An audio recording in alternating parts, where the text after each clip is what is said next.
دووبارە سڵاتان لەبێ تەوەری دووەم تایبەتە بە شیعر و میوزیک و لایەنە ڕۆحیەکەی ئێمە کە هەمیشە پێویستمان پێیانە. خات و گۆڤار ڕزگارم ئێوارە میوانمانەوەکو و خاتونێکی شاعیر و نووسەر بەخێر بیت. ئێوارە باش. کاک ڕێبوار ڕەسوڵی شۆک و موزیکژان زۆر بەخێر بی کاک ڕێبوار. خاتون گیان سڵاوی خۆت بگەێنە. هەزاران وشەی جوان جوان ماڵیان گرتووە لەسەر زمان، ئەڵێن بۆ نامانکەی بە دیاری تا ماچکەین پەڕاوی یادگاری. دەستەکانت خۆش بێت. تۆش سڵاوی خۆت بگەێنە. زۆر بۆ تۆ شارەخان، سپاس بۆ کەناڵی ناڕتی بۆ بەسەکنەوەی و زۆر خۆشحاڵم. زۆر بەخێر بێت. دەستەکانت خۆش بێت. خات و گۆڤار هەمیشە کە ئەو پرسیارە لە شاعیرەکانەکەی دەڵی یەکەمین نووسینی خۆت کەی بووە، یان ئەڵێت شەرمم کردووە نووسینەکانم شاردەوە مشتێکی گشتیە، یان ئەڵێ یەکەم نووسینی خۆم بیر نییە. بزانم تۆ یەکەم نووسینی خۆتە بیرە؟ من یەکەم نووسینم شعرێک بووە کە بۆ دایکمم شکات ئەمە ئەو هەر بۆ شعرەکە بەکاربێنە. یەکەم شعرم شعرێک بووە کە بۆ دایکمم نووسیوە لە وڵاتی غەریبی. ئەویژەڵێ دایەگیان مەگری بەسیەتی گریان، هەر من تەنیا نیم کەوتومەتە زیندان، سەد لاوی وەک من ئێستا داماوە دەرگای وڵاتی لێ داخراوە. ئەو یەکەم شعر بۆ دایکەکان خۆش بوو. لەکوێ نووسی بووت؟ ئەو کات لە تاران بووم من ئەو شعرم نووسی. ماندوو نەبیت. دەستەکانت خۆش بێ. کاک ڕێبوار دەستپێکی کارە موزیکیەکانی تۆکەی بوو؟ هەر وەک هەموو کەسێکی ترکە لە خولێم ناڵیەوە دەستم پێ کردو و دوایەوە چمەتە پێمانگەی هونەرە جوانەکان و تەخواکردنی ئەو پەیمانگای و تر وردە کارەکانم لە ڕێکخرا و لە تیپەکان و لەو شوێنانە بەردەوام بووم تا ئێستاش ئاسفەکەین و بەردەوامیت بۆ خواسین. با یەکەم جار گوێمان لە بەرهەمێک بێت، هی هەر کامتان بێت کێشەمان نییە. حەزەکەی گۆڤارخان تۆ بە بەرهەمێکی شێعری خۆت دەست پێ بکە با دواتریش کاک ڕێبوار بەرهەمێکی خۆیمان پێشکەش کات.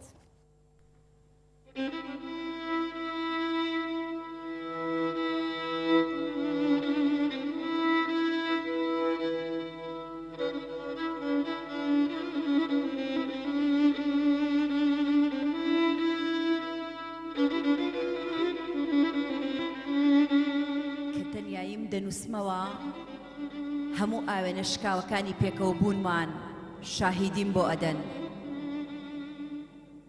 کە نەئارامیم دەخوێنمەوە هەموو خەیاڵەکانم لە شوشەی پەنجەرەی تەنیاییم ئەدەن. خۆزگە هەرگیز نەتم بینایە بینینت هەموو بێتوێیەکانی پێنووسیمەوە. بۆچی نابێ نەفرەت لە هەموو ژیان بکەم کاتێک تۆی لە من جودا کردەوە؟ هەر ڕۆژێکی تەمەنمانی لە پارچەیەکدا نووسیەوە. دەستەکانت خۆش بێ. بەردەوام بیت. کاک ڕێبوار نایڵێنی سراحەت کردات گوێمان لە پارچە موزیکێکی تۆش بێ. زۆر باش.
چاوت خۆش بێت کاکرەوار ماندوو نەبیت. خات و گۆڤار شاعیران شتێک هەیە وترێت دەبێت شاعیران شارەزایەکی باشیان هەبێت لە میوزیکا بۆی باش ئاوازە جوانەکان تەوزیف بکەنە ناو شێعرەکانیان و شارەزاییان هەبێت لە بینینی وێنە جوانەکانەوە بینینی شارەزابوون لە ڕەنگە جوانەکانە ڕەنگە تایبەتمەندەکانە ئەمە تا چەند بۆ تۆ شیاوە یا گونجاوە ڕاستە؟ لە ڕاستیە خۆی سروشت تەبیعەتێکی جوانە بۆ شاعیر هەندێک جار تەبیعەتی سروشت وا لێکە ئیلهامێک تەیاتێکە تۆ بنووسیت لە لای منیش موزیک سروشت تەبیعەتێکی جوانن کە هەو بەستن بە نووسینی شعرمەوە موزیک لای من ئاوێتەبوونی ڕۆحە پێت وایە بێ شاعیر شارەزای زۆربەی تۆنەکان بێت مەرج بەتایبەت لەبەر دەنگی خۆی مەرج نییە مەرج ئەوەیە کە با بڵێن تۆ لە چ کاتێکە ئەتوانیت خۆت بگونجێنی لەگەڵ موزیکە شەرت نییە شارەزای ینی شاعرمان هەیە ڕەنگە هەر شارەزای تاشی نەبێت لەگەڵ نۆتەکانی موزیکا بەڵام گونجاندن زۆر ئەساسە کە تۆ شعرەکە دیاخۆ لە هەر جێگایەک خوێندنەوەت هەیە بتوانی بگونجێ لەگەڵ موزیکە. باشە کاگڕێبوار پەیوەندی تۆ لەگەڵ شعرات چۆنە؟ طبعا بێ پەیوەندیشی باش بێت لەبەرەوەی ئێمە ڕۆژان لەگەڵ شاعرەکان ئەز دەکەین لەگەڵ گۆرانیە تەنسیقمانەیە گۆرانیش تەمان بنچینەکەی کە شعرە شعر و ئاوازە پەیوەندیشی باشمان لەگەڵ شعرە. زۆر باشە. دەرکەوتنی تۆ لە کلیپەکانە یا کلیپی تایبەتیت کرد بێ لەگەڵ گروپێکی میوزیکیا بۆ گۆرانیە گیان تەنها میوزیکی خام تا کرد بێ؟ طبعا پێشتر من لە کلیپە بەشداریم کردەوە بەڵێ لە کلیپێکی گۆرانیە بەشداری کردەوە وەکو زیاتری شەکەن ئێمە سەر مەسرحی بووە بەرنامەتیشمان کردەوە بەڵام ئەوەی کە زۆر کردبێتمان فستیڤالەکان بووە و کاری سەرشانەوە بە زۆری. حەزت لە چ ستایلێکە؟ وەکو مۆسیقا؟ بەڵێ. طبعا ئەم منتیقی ئێمە زیاتر کاریگەری فارسی بەسەرەوەیە ئەوەی کە منیش زۆر کاریگەری لەسەر من هەبووە کەواشی کردووە کە من ئێستا بەڕاستی بە ڕحێتەوە ئاز بکەم مامۆستا مشتبە میرزادا ئیشێک بۆنان کە کاریگەریی باشی لەسەر من هەبووە تر بۆیە زیاتر معجب بووم بە ئەو کاریگەری ئەوم لەسەرە. زیاتر واتە حەزت لە موزیکە فارسیەکان؟ بەڵێ. باشە. خات و گۆڤار باگیمان لە پارچە شعرێکی بەڕێستان بێ دواتریش قسەی ترەکەین.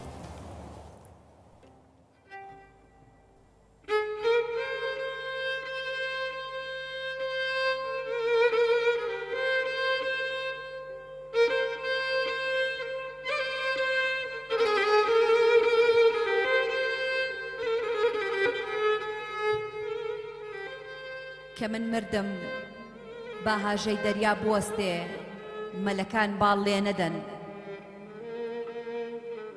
من ئەمەوێ لە دوا سەفەرمدا ماچی تەنیایی بکەم کە من مردم من بەنە گۆڕستان من ئەمەوێ لەگەڵ تەنیاییە ڕوود ببمەوە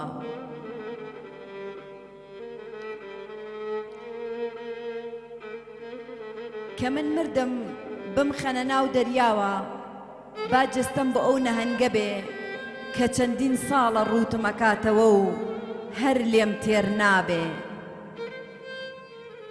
کە ئەم زەمینەی من نەبێ با کەشتی ڕۆحی تەنیاییم لە کەنار خاڵی بوونەوەی دەریایەکا بێ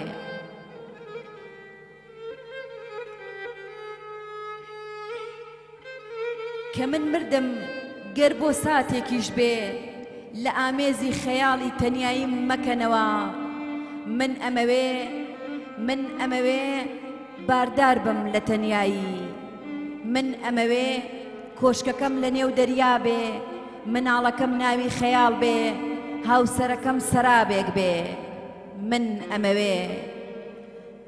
ئەمەوێ مرواری نائومێدی بهۆنمەوە سەوڵی کەشتی تەنیاییم بدەمەوە من ئەمەوێ لەگەڵ تاریکایی دەریا بم من ئەمەوێ پەرداخێک لە شەرابی تەنیایی بخۆمەوە من ئەمەوێ لەگەڵ دەریایە بتوێمەوە. دەستەکانتان خۆش بێت. ئەو شتانەی کە تۆ دویست لە شعرەکە بوو بالتأكيد گوێتان لەو بارانەیە؟ گیان بڵێ بارانێکی ئەم دوو ڕۆژە بارانی باشە بار سپاسۆخوا بارانێکی باشە بە هیوای ئینشاڵڵا بارانی ڕەحمەت و ئاشتی بەهارێکی سەوز و هاتنی ژیانێکی باشتر بۆ ملایەک. ستایلی شیعرەکانی تۆ بە چ شێوەیەکە؟ ستایلی من زیاتر با بڵێن من خۆم ئەدەبیاتی فارسیم زۆر پێخۆشە زۆر لێوەی نزیکم بە حکمی خۆم متەرجمێکی باشم لە زمانی فارسیە زۆریش لەگەڵ ڕۆمانەکانی فارسیا هەوڵ خوێندنەوەم زۆرە تێبینێکی یعنی ئیسفادێکی زۆر باشم لە ئەدەبیاتی فارسی وەرگرتووە بەڵام من زیاتر شعرەکانم تەنیایەکانی خۆم و خەمەکانی خۆم و ئەحساسەکانی خۆمە ئەیان هۆنمەوە. بۆچی ئەوە معجبیت بە بەرهەمە فارسیەکان وە بە شوێنی شەر معجبی بەتاران؟ بەڕاستی ئەدەبیاتی فارسی زۆر پێشکەوتووە. پەیوەندی بۆ هەیە کە کۆن لە تاران بوویان؟ ناوەڵڵا هەر بەبێ ئەوەش هەر خۆم حەز بە زیاتر ڕۆمانەکە من خوێندنەوەیکی باشم هەیە لەگەڵ کتێبی ڕۆمانە ئەوەش وای لێ کردوم کە بنووسم بەڵام بەڕاستی ئەدەبیاتی فارسی ئەدەبیاتێکی زۆر پێشکەوت و قوڵە یعنی باوەڕ ناکەم ئەگەر کەوتیتە ناوی بتوانی لێ بێتە دەرەوە. درستە. بەگوێمان لە پارچە شعرێکی تر بێ بەدەستی کاک ڕێبوار.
مانجو نەبی وتی حەزم لە میوزیکی فارسیە ئێستا هەر گۆرانیە کە زۆر بەمان حەزمان لێ و زۆر بەمان لە بەرمانە و هی کۆنا ئەومان بۆ بکە بە میوزیک و باگوێمان لێبێ لە گۆرانی فارسیە بەڵێ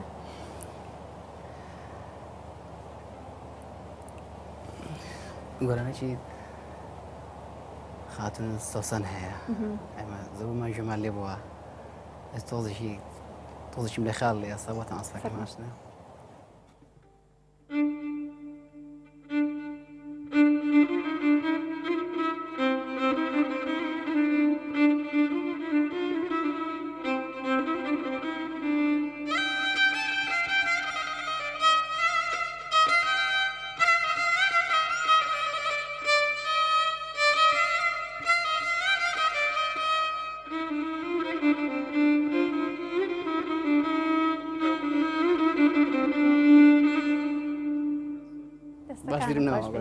حەزمانە کرد بەردەوام بێ مانجو نەبی خات و گۆڤار گوێمان لە بەرهەمێکی تر بێ زۆر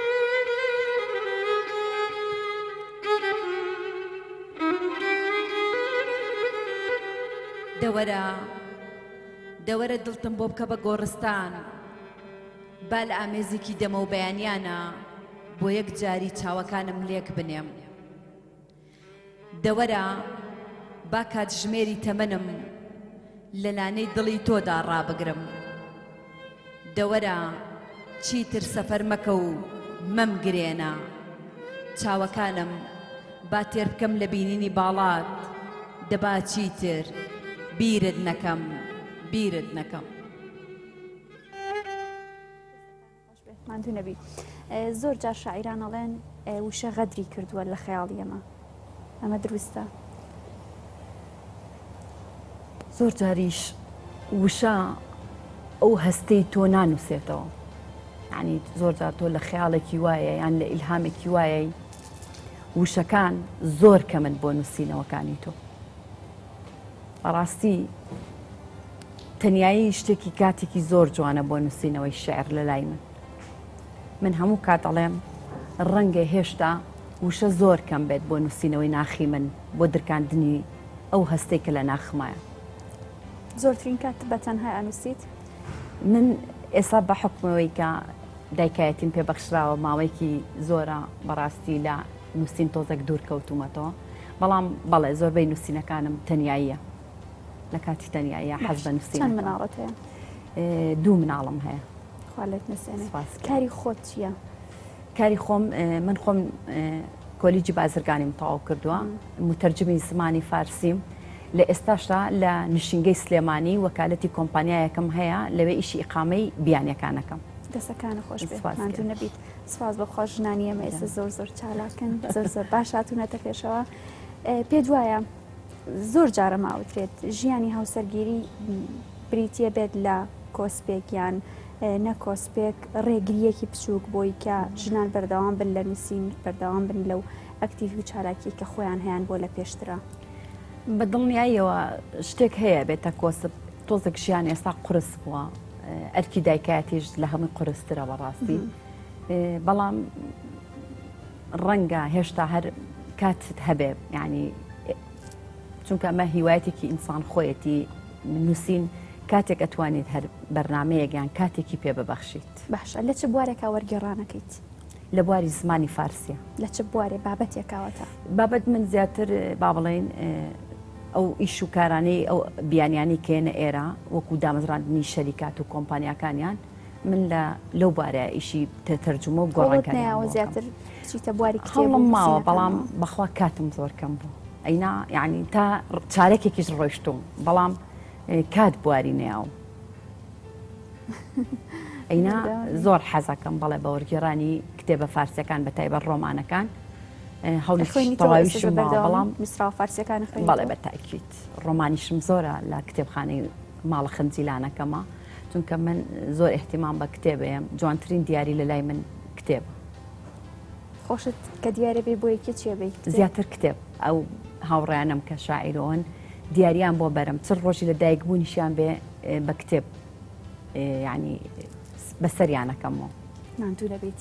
کاک ڕێبوار ئاوازدانی؟ وەڵاهی ئاوازدانم، بەڵام ئێستا لە بواری زیاتر مناڵانە ئیشەکەم. لە چ بوارێک؟ بوارەکان لە ئەوم بیرتو کە بڵام من مۆزەفێکم لە ڕێکخراوی مناڵپارێزی کوردستان لەو وەرە لە بەشی مۆسیقایەت من زیاتر ئاوازەکانە مناڵانەیە. خەریب دوو سیدیشم دروست کرد، ئەم وەزع بەسەر هات نەماتوانێت تۆماریان ئەی بوو گوێمان لە ئاوازێکی لێو شێوەیە نەبێت؟ مناڵان قەیچێکە با مناڵانیش بێبەش نەبم زین ئەو ستایل و شێوەیە چۆنە؟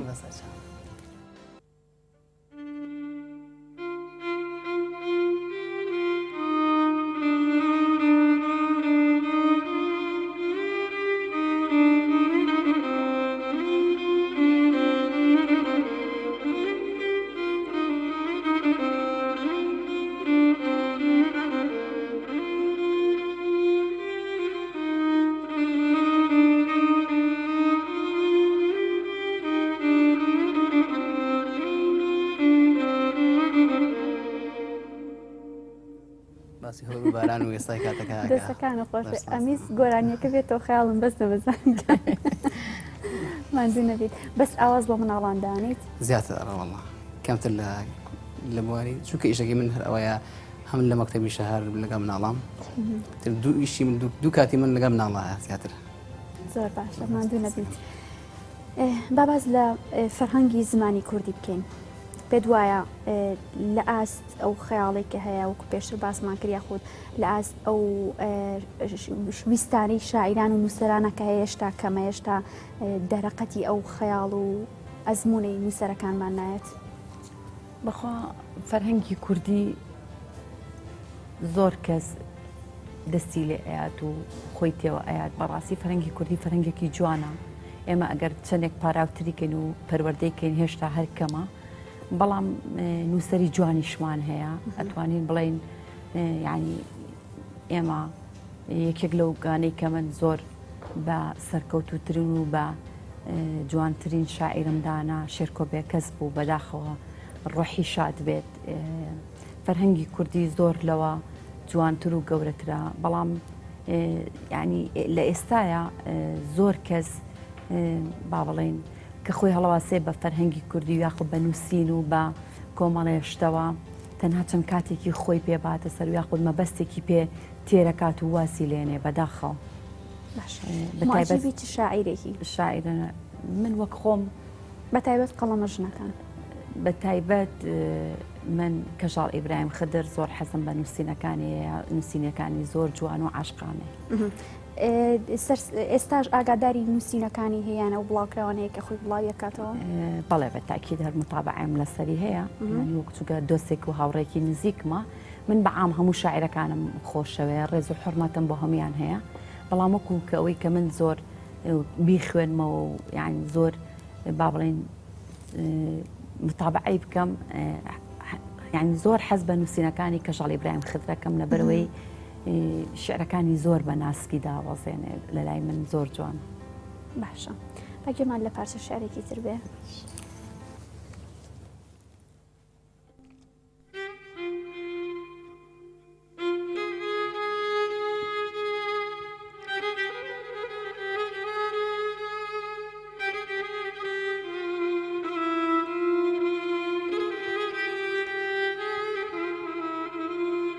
ئەی تۆ ئەی هەموو تەمەنی بێتۆیم،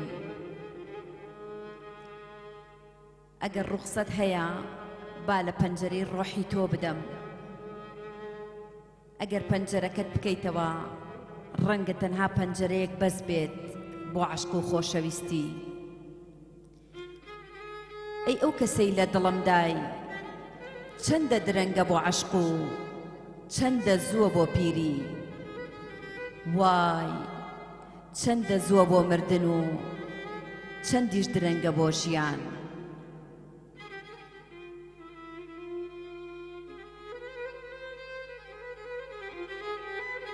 ئەی تۆ ئەی هەموو بێتۆیەکانم، هاتووم باوەشێک ئومێدم پێیە لە مەملەکەتی غەریبەوە وەک دیاری عاشقێک، ڕێبوارانە لەم وەرزەدا بۆ تۆم هێناوە.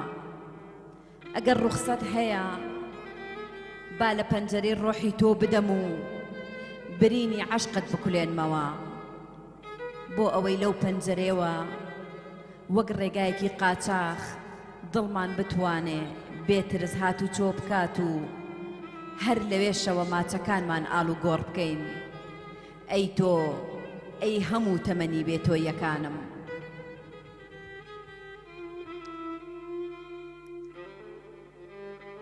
ئەی تۆ ئەی هەموو بێتۆیەکانم، ئەگەر ڕوخسەت هەیە دەرگا لەو خۆشەویستی من بکەرەوە، ئەگینا ڕەنگە ئێوارەیەک لە ژێر سەرمایە بەدەم و ڕێنەکانی خۆمەوە بەمرم. من هاتووم خۆشەویستیت بدەمێ، هاتووم جامی عەشق و هەندێک خەونت بدەمێ. ئەی تۆ ئەی هەموو تەمەنی بێتۆیم.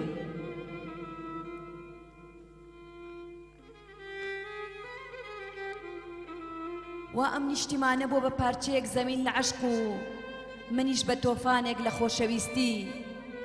گەر یارمەتی هەیە کەمێک بە بێدەنگی بوەستە و باوەش بۆ ئەم تۆفانەم بگرەرەوە. ئەی تۆ ئەی هەموو تەمەنی بێتۆیم. ئەی تۆ ئەی هەموو تەمەنی بێتۆیم. من دەمەوێت لە پاڵ ئارامیان ڕاکشین و یاری بە پەنجە ئاویەکانمان بکەین.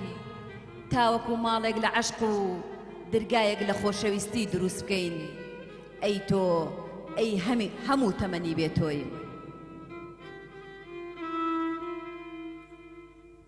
دەستەکانتان خۆش ماندوو نەبن. ئەو تۆیە کێیە؟ ئەو توێ ئەو کەسەیە کە هەموو تەمەنی منی پێ نووسرێتەوە. بێ ئەوی ڕەنگە ڕەنگە هەر تەنها سینارۆیەک بێ بۆ نووسینەوەی شێعرەکانی من. پێت وایە ئەو خەیاڵە ڕاستەقینەی کە لە ژیانە هەیە جوانترە بۆ نووسینەوەی شێعرەکان وەک لەو خەیاڵی کە ئینسان خۆی دروستیەکە؟ نا هەندێک جار خەیاڵی دروستکردن یاخود سەرابێک ڕەنگە نووسینەکانە زۆر جوانترکە وەک لەوەی لەو واقعی کە تایە بژیت. پێت وایە ژنان هەمیشە خۆیانە دزنەوە لە ئەوی ڕاستی؟ من هیچ شتێک نییە بیشارمەوە لە خۆم، بەڵام هەمیشە ئەڵێم تۆیەک هەیە کە لە وجودی منە بتوانێت بەمنووسێتەوە. باشە با ناوبڕێک وەرگرین دواتر ئێمە لای کاگرەبوار بوو گوێگرتن لە پارچە موزیکێک شێکەوە بەردەوامە بین.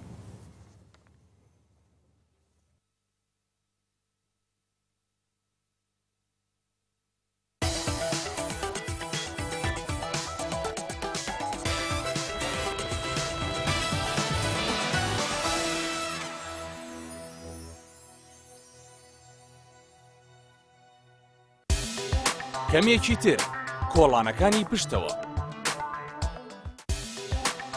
دواتر لە کوردستان.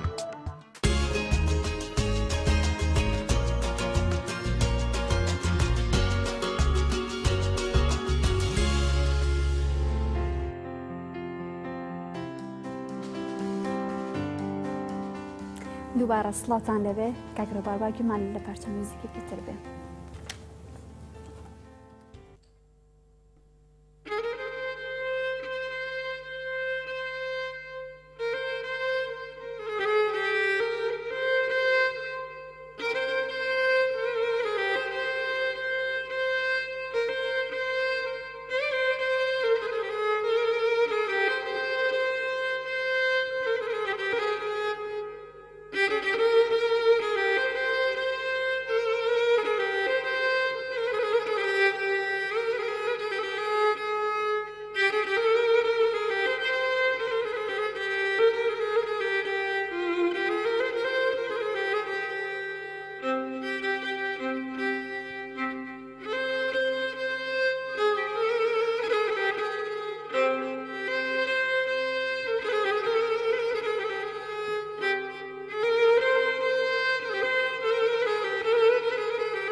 دەستەکانت خۆش بێ ماندوو نەبیت. ئەمە چ گۆرانیەک بوو؟ ئەمە گۆرانێکی مامۆستا محەممەد ئیمام لێ یادمکەیە کە چۆنڵێ لەگەڵ هەواری خاڵەکە تقریبا نزیکن لێکتریەوە. دەستەکانە خۆش بێ حەزم گۆرانی بووە ماندوو نەبی گۆرانێکی زۆر شیرینە. لە چ ڕێگایەکەوە شێعرەکانە بڵاوکەیتەوە بزانین نامیلکەت هەیە؟ تا ئێستا نەخێر وەکو تۆمارکردنی نامیلکێک بە چاپم نەگەیاندووە، بەڵام زیاتر لە پیجی فەیسبووکەکەی خۆمەوە هاوڕەکانم و با بڵێن شێعرەکانم دابەزم. پێشتریش با بڵێن دیدارێکی زۆرم هەبوو لە ڕۆژنامەکان. من سواسی ئەەکەم بەڕاستی زۆر هەوڵ و ماندووبوونێکی زۆریان ناتاوە وەکو نووسینەکانی من و با بڵێن ڕێنەکانی منیان لەوێەوە دابەزان. ماندوو نەبێت. زۆرێک لە شاعیرەکان هەوڵێکی باشیان هەیە بۆی کە لەگەڵ میوزیکە شێعرەکانیان تێکەڵ بکەن وەکو کلیپێک چۆن گۆرانی بێژان کلیپەکانیان بڵاوەکەن و ئێوەش ئاوها لە ڕێگەی سیناریۆکی نزیک لە شێعرەکانی خۆتانەوە سیناریۆکی بۆ بکەن و لەگەڵ پارچە میوزیکەکە بڵاوی بکەنەوە. بیرۆکی لەو شێوەیەت هەیە؟ تا ئێستا شتی وام بڵاو نەکردوتەوە، بەڵام بەڕێی من بە حکمی ئەوەی کە ئەو کلیپانە بۆیە ئیکەن بە کلیپ خوێنەرمان کەمە بۆ کتێب. ئێستا هەوڵێن لە ڕووی سیدی و با بڵێن بڵاوەکرێتەوە.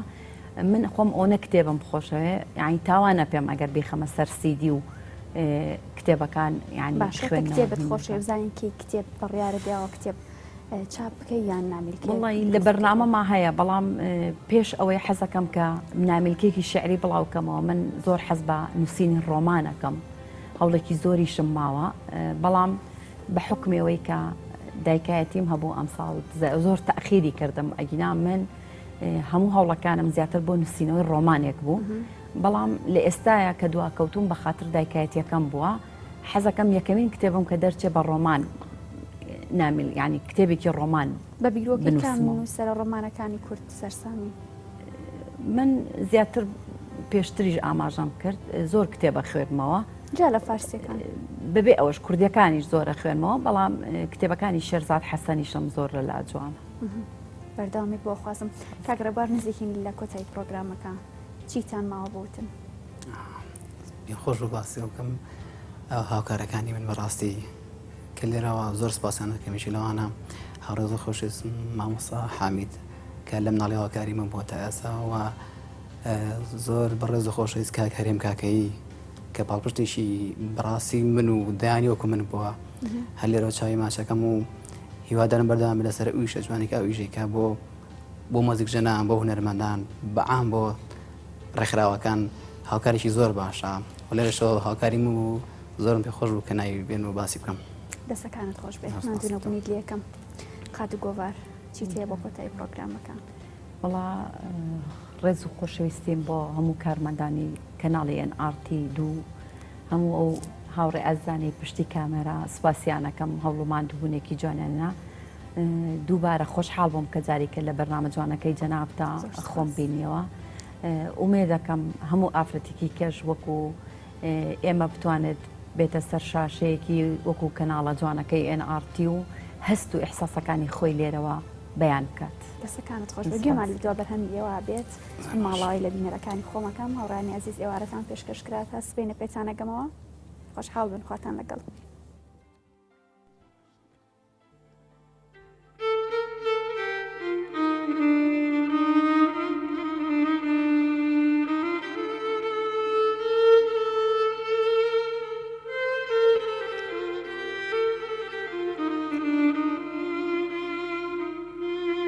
کاتێک کە ڕۆیشتی سەرسام مەبە لە بێدەنگیم، وا هەست مەکە بێسۆز و خۆشەویستیم. من بە تەنیا عادەتم گرتووە ئەوەی کە تەمەنێک خۆشم ویستووە ڕۆیشتووە و بەجێمی هێشتووە.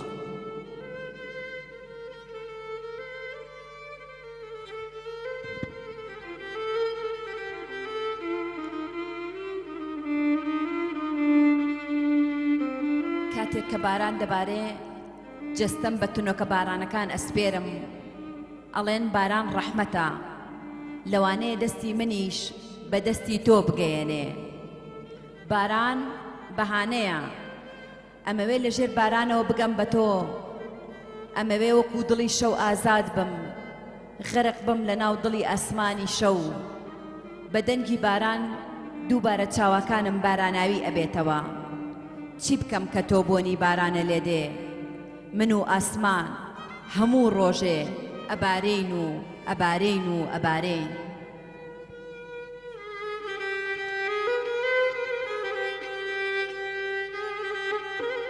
دەمەوێت لە نێو باراندا بنووسم کە تەڕی نەکردووم، عاشقی کردووم.